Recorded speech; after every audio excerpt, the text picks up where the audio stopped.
El siguiente programa es familiar, apto para todo público. No contiene escenas de sexo o violencia.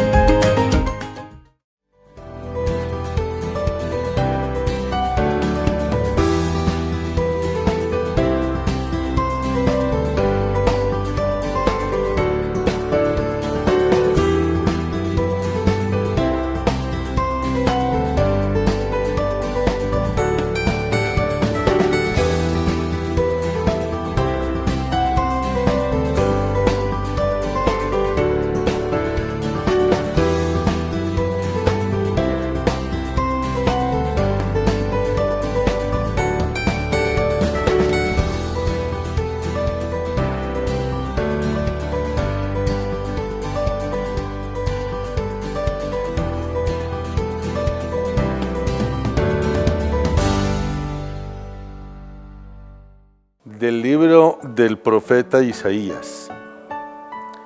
Volvió Yahvé a hablar a Ahaz diciendo: Pide para ti una señal de Yahvé tu Dios en lo profundo del Seol o en lo más alto. Dijo Ahaz: No la pediré, no tentaré a Yahvé.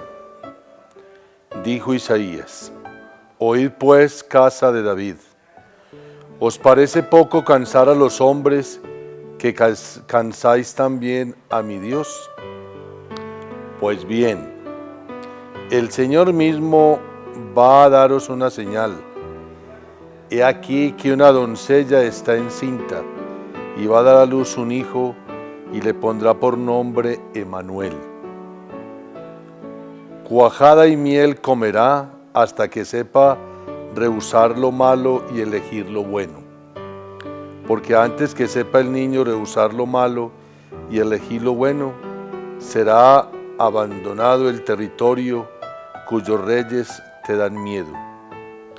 Yahvé atraerá sobre ti y sobre tu pueblo y sobre la casa de tu padre días cuales no los hubo, desde aquel en que se apartó Efraín de Judá, el rey de Asur. Palabra de Dios. Te alabamos, Señor. Bueno, con alegría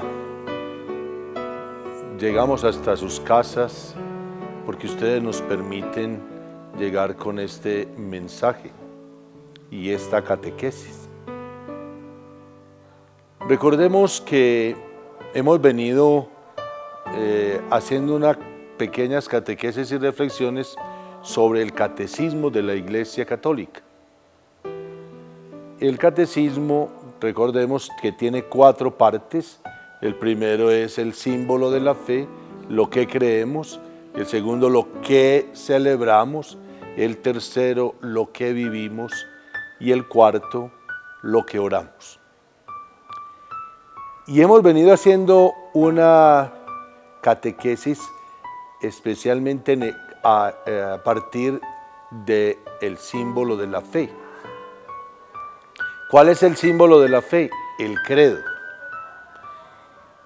Nosotros tenemos 2 credos. El credo apostólico o el símbolo apostólico, que es el cortico. Pero también tenemos el credo largo, que es el credo niceno-constantinopolitano. Y de algunos artículos, especialmente del largo, pues el catecismo nos hace toda una explicación respecto a lo que nosotros profesamos en el credo. Y quiero invitarlos esta semana a que pensemos en el artículo 3 del credo, que dice: Jesucristo fue concebido por obra y gracia del Espíritu Santo y nació de Santa María Virgen. El Hijo de Dios se hizo hombre. El prólogo del Evangelio de San Juan, es el primer capítulo, versículos 1 y siguiente, dice el texto: La palabra estaba con Dios y la palabra era Dios. Y la palabra se hizo carne y habitó entre nosotros. Y en la carta a los Gálatas, también en la carta a los Hebreos, hay unas palabras que hacen referencia a que cuando se cumplió el tiempo, dice Pablo, envió Dios a su Hijo, nacido bajo la ley, nacido para rescatar a los que estaban bajo la ley. En otras palabras, la encarnación del Hijo de Dios en las entrañas de María es la plenitud de la revelación. Se inicia la plenitud de la revelación.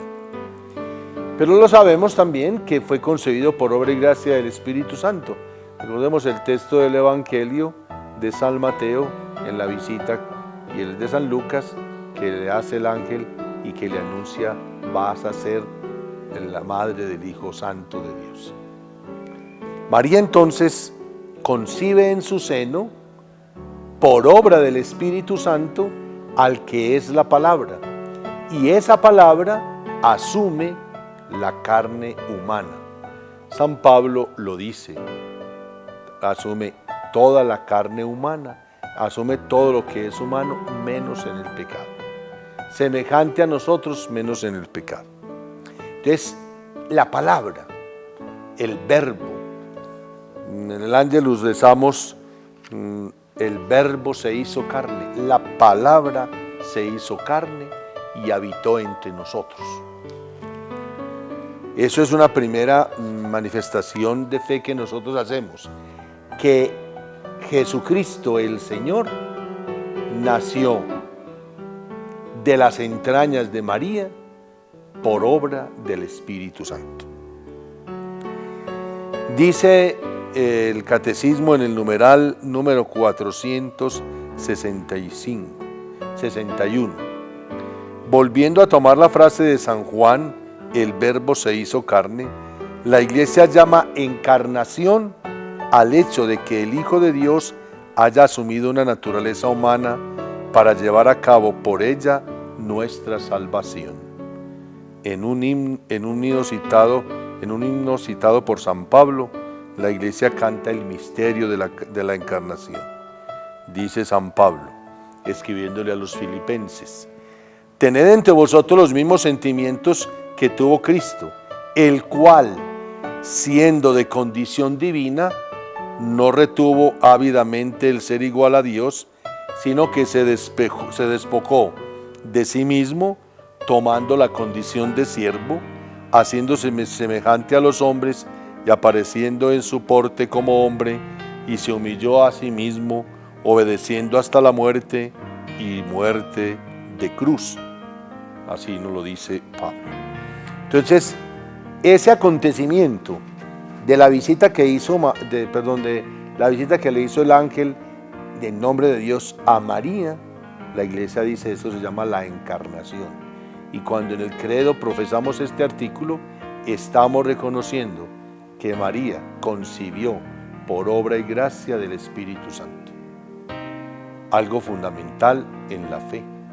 Algunos hermanos nuestros separados no aceptan la divinidad de Jesús y por ende pues entonces no van a aceptar el papel de María en la historia de la salvación, ni van a aceptar que Él haya asumido la carne humana como nosotros. Eso parte la historia de la humanidad en dos. Toda la historia de la humanidad se refiere siempre así: antes de Cristo y después de Cristo. ¿Y cuándo empezó la plenitud de la revelación? Así lo dice el Concilio Vaticano II en la Dei Verbum. Empezó el día que María le dijo a Dios: sí, hágase en mí según tu palabra. Recordemos que una mujer le dijo a Dios que no. Esa fue Eva. María es la nueva Eva, la que le dice sí a Dios y le obedece a Dios. Ese acontecimiento como tal es el que nosotros llamamos la encarnación del Hijo de Dios, que lo repetimos cada vez que rezamos el Ángelus, el ángel del Señor. La palabra se hizo carne, el verbo se encarnó. Es para querer decir ese fue el acontecimiento. como tal. Y eso se llama encarnación. Entonces, el Dios Todopoderoso se abaja. No hace alarde de su categoría de Dios, dice el apóstol Pablo en el texto que leímos de los Filipenses, sino que se despojó de todo y asumió la humanidad y se hizo en todo a nosotros igual, menos en el pecado. Para nosotros en la vida de fe, cuando profesamos esta verdad, pues se abren una serie de expectativas alrededor de lo que nosotros profesamos como fe. Porque entonces, cuando yo reconozco esta verdad, hay varias, digamos algunas. Una, reconozco primero que el Espíritu de Dios es el que fecunda a María. Dos, que María es madre del Hijo de Dios. No es que sea madre de Dios, sino madre del Hijo de Dios. Tres, que María concibió por obra del Espíritu Santo. Eso no se logra sino por obra del Espíritu Santo. Lo demás, para poder tener un hijo, es necesaria una relación con el hombre. María fue fecundada por el Espíritu Santo.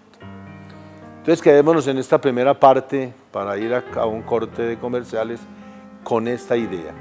Profesamos en el credo que María fue fecundada por el Espíritu Santo y que la palabra del Hijo de Dios, la palabra, el Hijo de Dios, se encarnó y se hizo hombre en las entrañas de María, asumiendo todo lo que nosotros somos, menos el pecado.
Bueno, muchas gracias por seguir con nosotros en esta catequesis.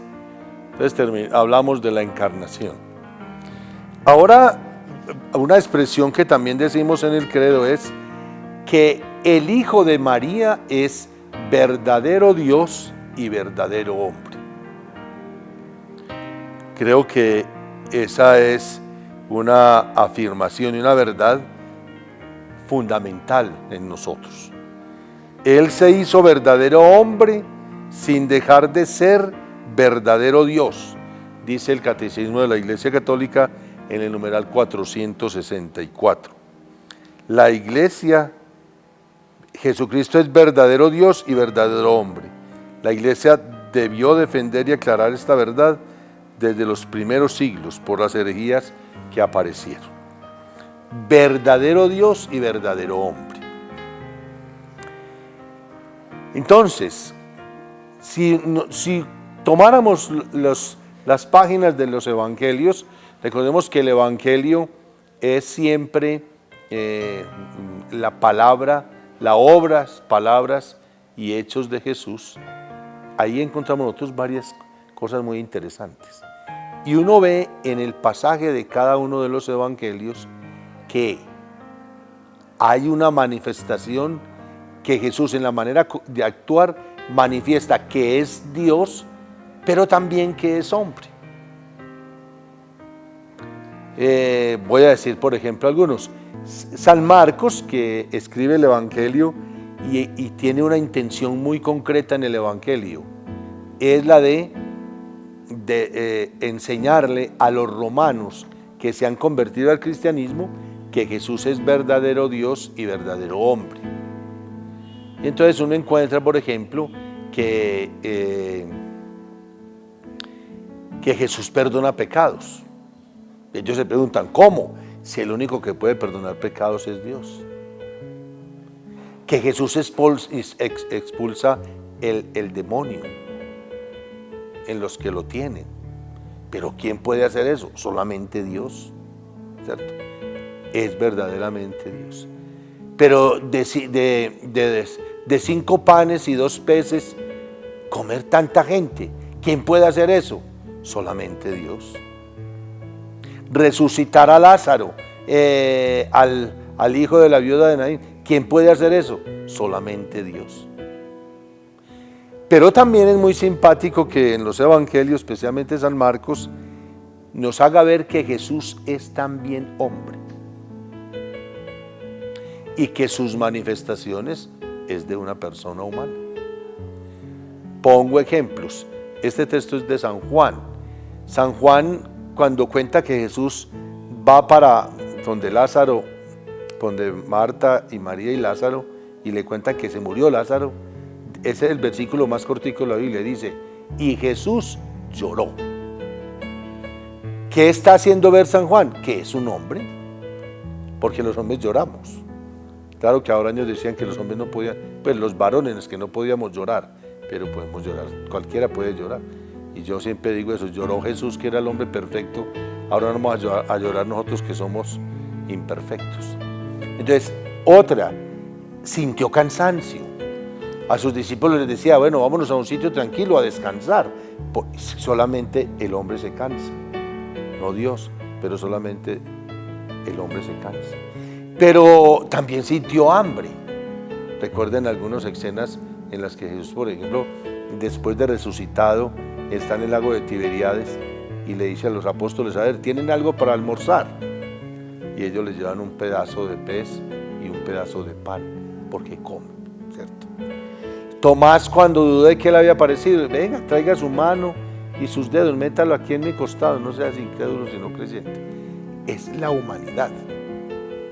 Entonces, Jesús fue verdadero Dios y verdadero hombre. Yo les cuento que en algunos movimientos pseudo religiosos y religiosos y orientales no consideran a Jesús como Dios. Lo consideran como un profeta, como un enviado de Yahvé, pero no como el Hijo de Dios, no como Dios. Por eso nuestra fe profesa es, creemos en Dios Padre, Dios Hijo y Dios Espíritu Santo. Bien importante, Jesús es verdadero Dios y verdadero hombre. Muy bien, pero hay otra cosa muy importante que también es muy bueno que la aprendamos hoy, es que la unión en la encarnación de la divinidad con la humanidad, en la encarnación Jesús asume la naturaleza humana. Por eso dice el texto del catecismo en el numeral 470, no es absorbida. O sea, él no absorbe la naturaleza humana, sino que la asume. Un ejemplo sencillo. Usted va a hacer café con leche, entonces echa leche y después le echan café. La leche, o viceversa, absorbe el café y entonces ya no es blanca, sino que es café, y que decimos café con leche, ¿cierto? Asumir es que Jesús es Dios, pero también es hombre. Y entonces Jesús, ¿cuándo se dio cuenta que era Dios? No. Algunos expertos en Sagrada Escritura dice que Jesús vino a descubrir su divinidad en el bautismo. Recordemos que en el bautismo hay una voz que dice: este es mi Hijo, mi predilecto, escuchadlo. Y es la voz del Padre. Y en la transfiguración también, recuerdan que es cuando subió con Pedro, Santiago y Juan, y se escuchó una voz que decía: este es mi Hijo amado, en quien tengo mis complacencias. Y lógicamente que Jesús fue tomando conciencia de su divinidad, pero Él fue Dios, o mejor, Él es Dios, pero también es hombre. Y por eso como hombre sintió. Y por eso como hombre le dolió muchas cosas. Le dolió, por ejemplo, que los fariseos engañaran tanto en su religiosidad al pueblo judío. Le dolió que estuviera el templo lleno de negociantes y cambistas, y lo sacó. Recuerden que hizo un cordel y lo sacó a todos, les volteó la mesa. Eso es la actitud del hombre, ¿cierto? Sintió hambre, lloró. ¿Por qué? Porque Jesús era verdadero Dios y verdadero hombre. Y porque Él asumió la naturaleza divina, asumió la naturaleza humana, no la absorbió. O sea, no perdió la esencia de ser humana. Y eso es importantísimo también para nuestra vida de fe. Por eso, digámoslo también con el catecismo en los numerales 475 en adelante, que la voluntad humana estuvo sometida a la divina, a la voluntad divina de Jesús. Un caso concreto fue, nos lo cuenta el Evangelio de Marcos, al final del Evangelio capítulo 16, que Jesús, estando en el huerto de los olivos y sudando gotas de sangre, le dice al Padre: Padre, aparta de mí este cáliz, pero que no se haga mi voluntad sino la tuya.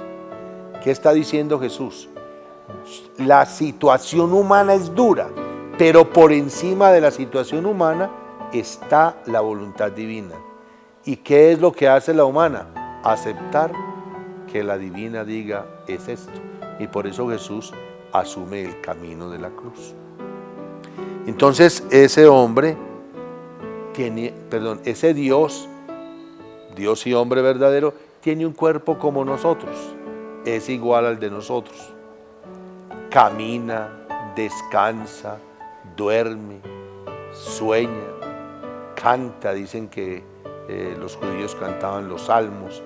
Y a mí pues él también cantaba, porque era hombre y tenía esas dos voluntades. Pero no perdió ni su divinidad, ni tampoco perdió su humanidad.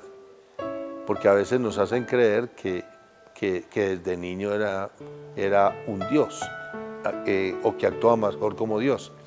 En un evangelio apócrifo, o sea que no es un evangelio legítimo, dice Tomás, que es el que escribe este evangelio, que Jesús cuando era chiquito jugaba con sus amiguitos y hacía palomitas de arena o de tierra, y después las soplaba y volaban. No es por ahí. ¿Qué hace? Es que en la medida en que fue creciendo, y especialmente después del bautismo por Juan Bautista en el Jordán, empezó a tomar conciencia de su divinidad y de la tarea que el Padre le había pedido. Entonces, Dios y hombre verdadero, que su naturaleza divina asume la naturaleza humana, no es absorbida la naturaleza humana, o sea, sigue siendo Dios y sigue siendo hombre, y tiene unas voluntades, y tiene un cuerpo como el de nosotros. Tanto que en el siglo VIII la Iglesia permitió que hicieran imágenes de Cristo, ¿cierto? Y permitió que la veneraran. Venerar es diferente a adorar. Dice en el numeral 477, dice, él ha hecho suyo los rasgos de su propio cuerpo humano hasta el punto que, pintados en una imagen sagrada, pueden ser venerados porque el creyente venera su imagen. Venera la imagen, venera a la persona representada en ella. O sea, ese cuerpo de Jesús, la iglesia en el siglo VIII permitió que lo tallaran, que lo pintaran, ¿cierto? Pero la iglesia no invita a venerar eso por ser eso, sino por lo que está representando. Y no digamos otro tema también muy interesante y muy precioso que lo tenemos muy en nuestros corazones. La iglesia permitió hasta que por las revelaciones a Santa Margarita, a pintar el corazón de Cristo. Y el corazón de Cristo es igual al corazón suyo y al mío, porque Él es hombre, ¿cierto? Y en ese corazón refleja el amor que tiene por la humanidad. Este es un tema muy lindo, muy precioso. Nosotros a veces pues poco sabemos de ello porque pocas veces estudiamos.